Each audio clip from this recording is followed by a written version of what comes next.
to our very first live streaming video. My goal is to try to do these about every 2 weeks, or every week, every Thursday, and demonstrate our Logic Trace software, and also do examples that people have sent to me and show them how to use the software.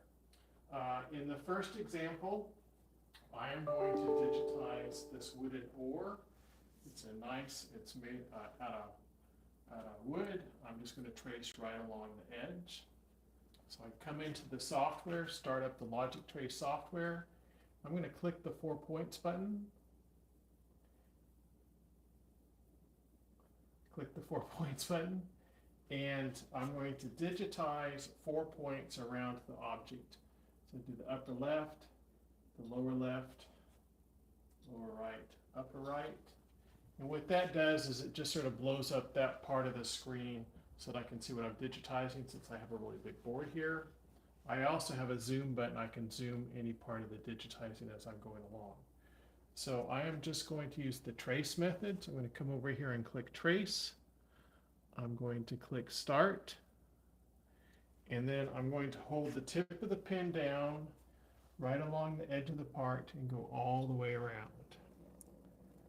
So I just trace the pen right along that edge. And I round over to the other side. And as you see on the screen, as while I'm tracing it, it will show it to me on the screen. I'm going to keep on going.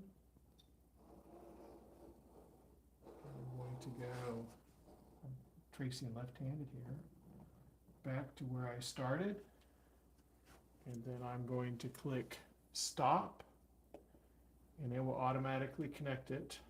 Got a little boo-boo here, which I should probably at some point fix. Well, let's go ahead and do that. Going to edit, click the trace over button here, and all I do is retrace that little bit, and then I hit stop, and it puts that in there. Didn't do it very well. Let's do this all over again. I'm going to click exit. Nice thing about live video feeds, you get to do all sorts of fun things. What happened is the board moved on me. I did not tape it down. Next video I do next week, I will make sure it's taped down. I'm restarting the software, and I'm going to come in and click the 4 points again. Do the upper left, lower left, lower right, upper right. And then I come in and I'm going to do the tracing method and click trace start.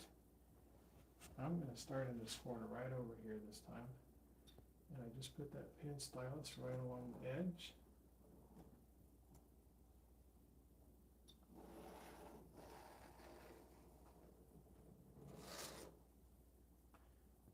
Trace all the way around. And then when I'm all done, so it has what I traced, I click stop, and then I come in and click the file button, and I'm going to save it as a DXF file, and I'm going to call this Thursday,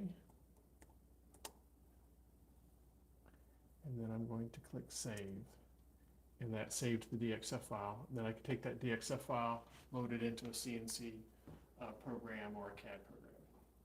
Now I'm going to do a second example here.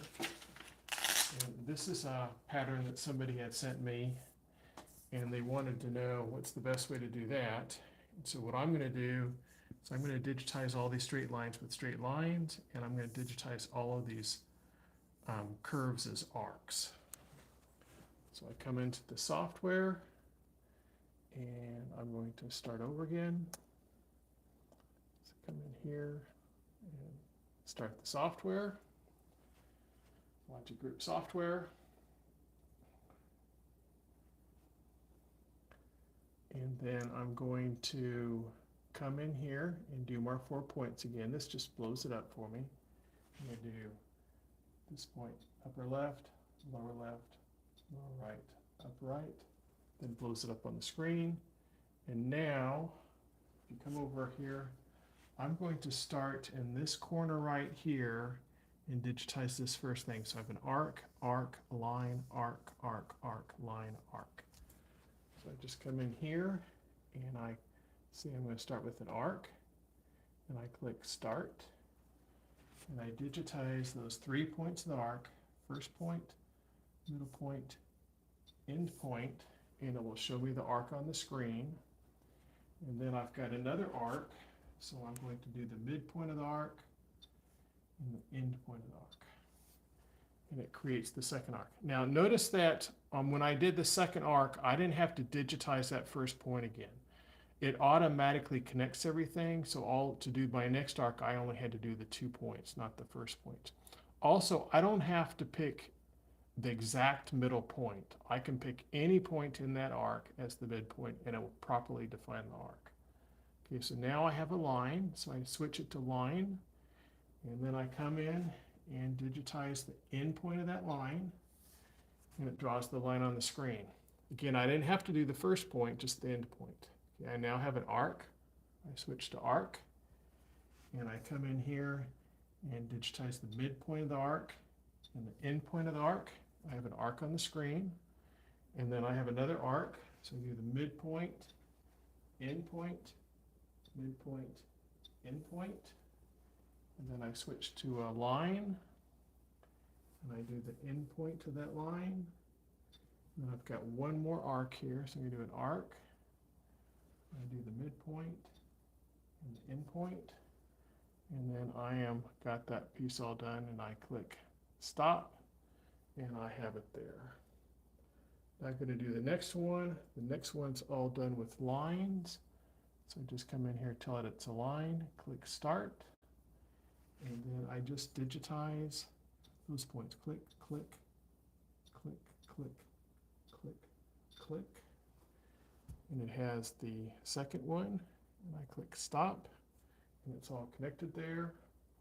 I'm going to do one more with those arcs. So I'm going to start with an arc, click start, and I do the 3 points of the arc, click, click, click, and that just gives me the first arc. And then I got some more extra points there. Let's delete these points. I have an erase button here, so I'm going to click that to erase. Okay, and now I'm going to do my arc again.